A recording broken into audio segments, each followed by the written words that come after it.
कहने लगे हम थोड़ा सोच कर्म करके स्नान ध्यान करके आते हैं। भगवान ने अपनी माया फैलाई। क्या करते हैं भगवान, जब अक्रूर जी कपड़ा निकाल करके यमुना में डुबकी लगाने लगे तो यमुना के जल में भगवान राम बलराम प्रकट हो जाते। देखने लगे अक्रूर जी अभी तो हम इनको रथ में छोड़कर आए थे, जल में कैसे आ गए। ऐसा जब अक्रूर जी ने देखा अगर भगवान जल में है तो रथ में नहीं होना चाहिए, और अगर रथ में है तो जल में कैसे आ गए। भ्रम हो जाता है। डुबकी उठाई जाओ, बाहर निकले डुबकी लेकर के, देखा रथ में दोनों बैठे हुए। आश्चर्यचकित हो जाते हैं, जब रथ में है तो जल में कैसे, अगर जल में है तो रथ में कैसे। इस प्रकार से अक्रूर जी को शंका होने लगी। ये भगवान की माया थी। अक्रूर जी समझ जाए कि ये सब त्रिलोकी नाथ हैं। भगवान श्याम सुंदर कौन है, तीनों लोगों के राजा। अक्रूर जी जब स्नान करके आए तो थोड़ी घबराहट मन में थी, घबराए हुए। भगवान पूछते हैं क्यों चाचा, आपने कुछ जल में देखा है जो इतने घबराए हुए लग रहे हैं। बोले नहीं नहीं नहीं कुछ नहीं देखा, मैं छुपा लेते हैं। परंतु भगवान की तो लीला ही है। चलते बने मथुरा नगरी में पहुंच जाते हैं। शाम होते होते विश्राम गृह में उनको विश्राम कर दिया गया। सवेरे भगवान उठे, स्नान ध्यान किया, भगवान का भजन पूजन किया और मथुरा नगरी में प्रवेश करते हैं।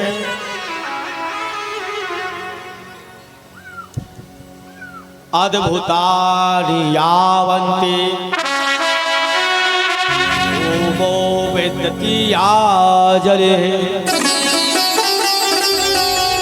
जब मथुरा नगरी में भगवान ने प्रवेश किया, सबसे पहले उन्हें कौन मिला, कंस का धोबी।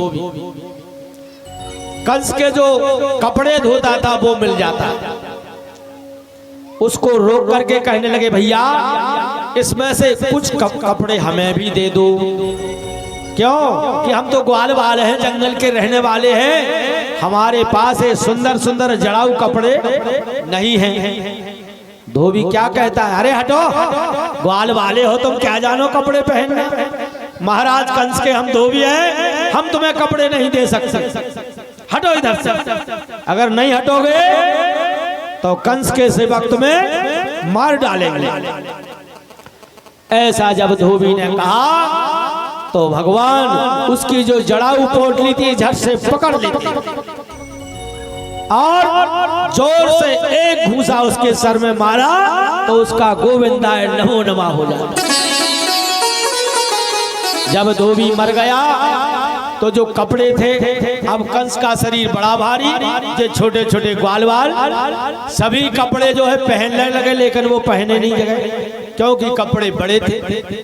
थोड़े आगे चले तो एक नामदेव को दर्जी का जो है मशीन सिलाई की रखी हुई थी। आगे जाते हैं वो मिला, भैया ये जो कपड़े हमारे नाप के नहीं है, इनको सिल के हमारे नाप के बना दो जिससे हम इनको पहन सके।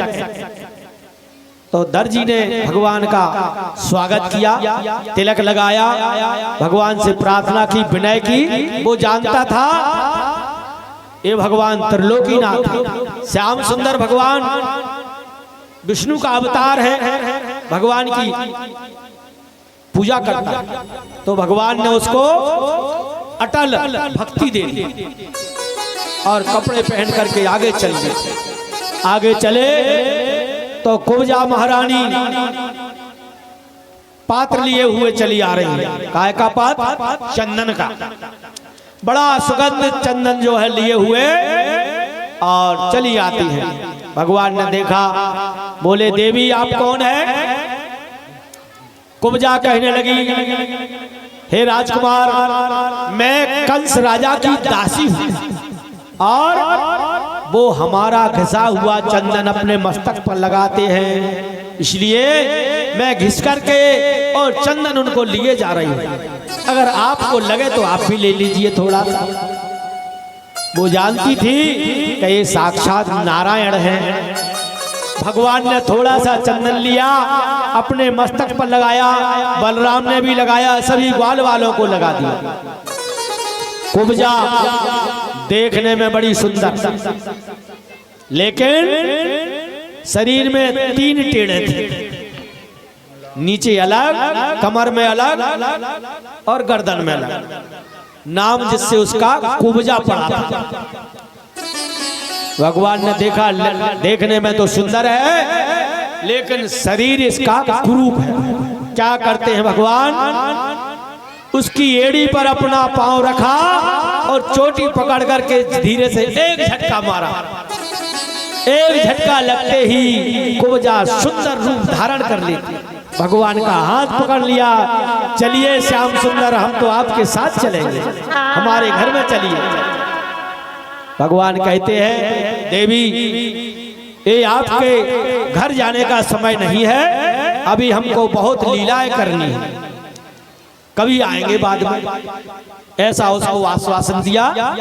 और भगवान आज का दिन जो है यहीं पर हुआ। अगले दिन भगवान धनुष यज्ञ देखने के लिए यज्ञशाला में पहुंच जाते। जब यज्ञशाला में पहुंचे, क्या देखते हैं भगवान, यज्ञशाला के दरवाजे पर बड़ा भारी गजराज खड़ा हुआ है। गजराज यानी हाथी। हाथी देखा भगवान ने खड़ा हुआ। हाथी का नाम था कुबलिया पीड़, जिसमें 10,000 हाथी का बल था। कितने? 10,000। कुबलिया पीड़ कौन था? राजा बलि का पुत्र, जिसको ऋषि ने साप दे दिया था। ये घूमते घामते किसी ऋषि के आश्रम में पहुंचा। यज्ञ हो रहा था, यज्ञ को विध्वंस कर दिया उसने। जब यज्ञ विध्वंस हो जाता है तो ऋषि ने उसको साप दे दिया, जा तू हाथी हो जा। ऐसा जब साप दे दिया तो कुबलिया पीड़ हाथी बन गया, और उसमें 10,000 हाथी का बल था। कंस को कहां से मिला? कंस की ससुराल थी जरासंध की नगरी, और कंस को दायजे में इस हाथी को दिया गया था।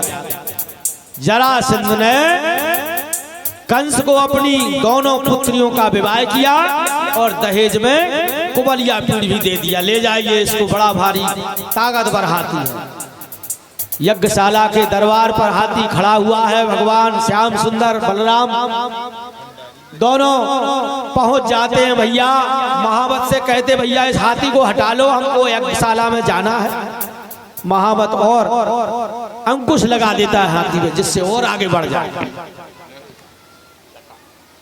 जब हाथी आगे बढ़ा और भगवान को सूंड से उसने पकड़ना चाहा, भगवान झट से अपना दांव बचा लेते हैं और उसके पैरों के नीचे खड़े हो गए। जब उसने द्वारा से पकड़ना चाहा तो भगवान बाजू में खड़े हो जाते, अंतर्यामी है भगवान। जब उसने तीसरी बार पकड़ना चाहा तो भगवान ने उसकी सूंड पकड़ ली, और सूंड पकड़ करके, उसमें तो 10,000 हाथी का था, और ये तो त्रिलोकीनाथ है, तीनों लोगों का बल इनके हाथ में था। झट से सूंड पकड़ के घुमाया और गोविंदाय नमो नमः कर, बोलिए वृंदावन बिहारी लाल की। उसके दोनों दांत जो है, बड़े बड़े दांत होते हैं हाथी, तोड़ लिए। कृष्ण और बलराम दोनों हाथ तोड़, दोनों दांत तोड़ करके अपने कंधे पर रख लेते हैं, जैसे तलवार रखी, और यज्ञशाला में पहुंच जाते हैं। वहां पर पहुंच करके और कृष्ण और बलराम देखते हैं, वहां पर जो है बहुत प्रकार की भीड़ लगी हुई है, जैसी यहाँ पर थी, और साधु महात्मा भी बैठे थे, नगर के नर नारी भी बैठे हुए थे, और कुछ अभिमानी राजा भी बैठे हुए थे। जब भगवान वहां पर पहुंचे तो भगवान तो अंतर्यामी है, सबकी भावना जानते हैं। क्या करते हैं भगवान? अपना रूप जो है, जिसके मन में जैसी भावना थी, जाकी रही भावना जैसी,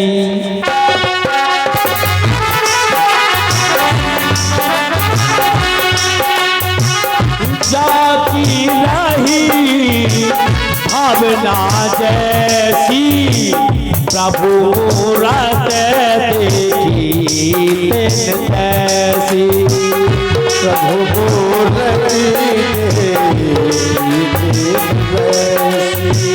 जाती रही भावना जैसी, जाती रही भावना जैसी, प्रभु मूरत देखी तैसी, प्रभु मूरत देखी तैसी, जाती रही, जाती रही भावना जैसी, प्रभु मूरत देखी तैसी, प्रभु मूरत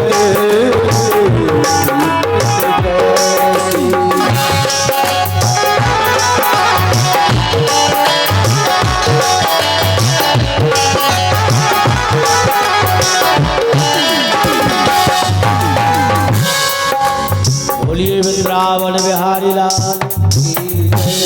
जब भगवान यज्ञशाला में पहुंचे, जितने भी नर नारी बैठे हुए थे, अभिमानी राजा बैठे हुए थे, उन लोगों को शत्रु के रूप में दिखाई दिया, और जो नगरवासी थे उन्हें राजकुमार के रूप में, और जो ऋषि लोग मुनि लोग थे उनको भगवान के रूप में। जिसकी जिस प्रकार की भावना थी, भगवान ने उसी प्रकार के दर्शन सबको दिखाए। बोलिए वृंदावन बिहारी लाल की जय, बोलिए सच्चिदानंद भगवान की जय। इस प्रकार से भगवान के दर्शन होते हैं। अब क्या हुआ? कंस ने देखा कि 10,000 हाथी का बल रखने वाला कुबलिया पीड़ का गोविंद नमो नमः कर दिया। अब उसने अपने मल, चाड़ूर, मुष्टिक और सल तोसल और कूट, पांचों मल्लों को आज्ञा दे दी, जाओ मल्ल युद्ध करो इन दोनों से, और हो सके तो इनका गोविंदाय नमो नमः कर देना।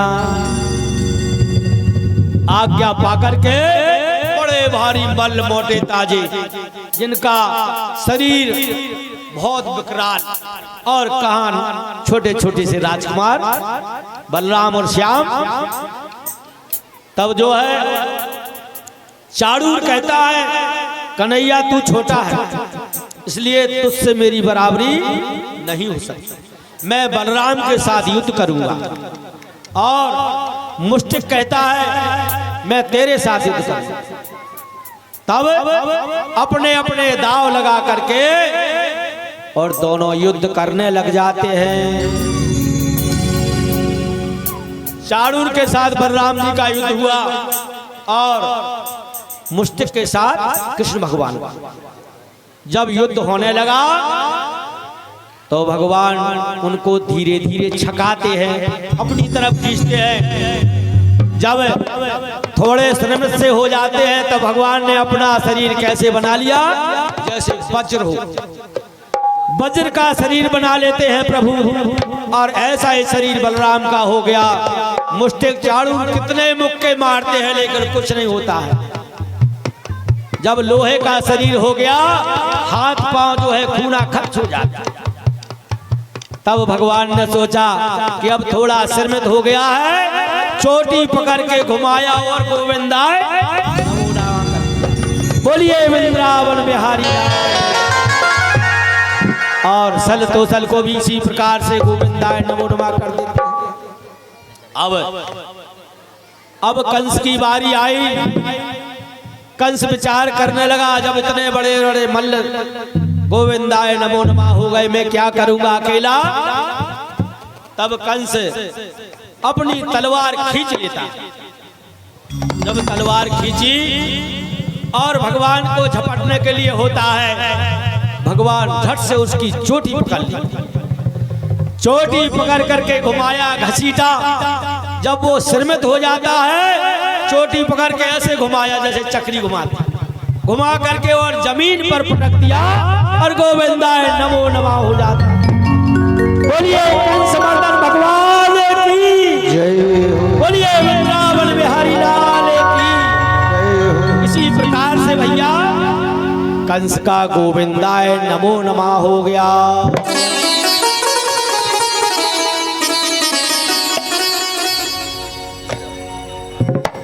सांबली सूरत पे मोहन दिल दीवाना हो गया।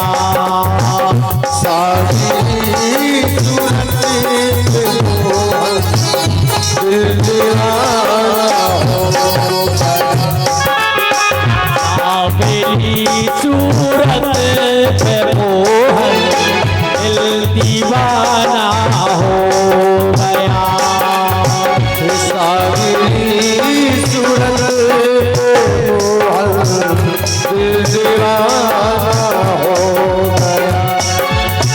एक तो तेरे बाल काले, दूसरे घुघराले हैं।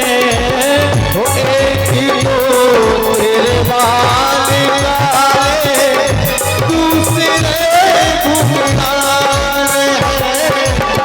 एक तो तेरे बाल काले, दूसरे घुघराले हैं। एक तो तेरे बाल काले, दूसरे घुघराले हैं। तीसरी बालों की लट पर दिल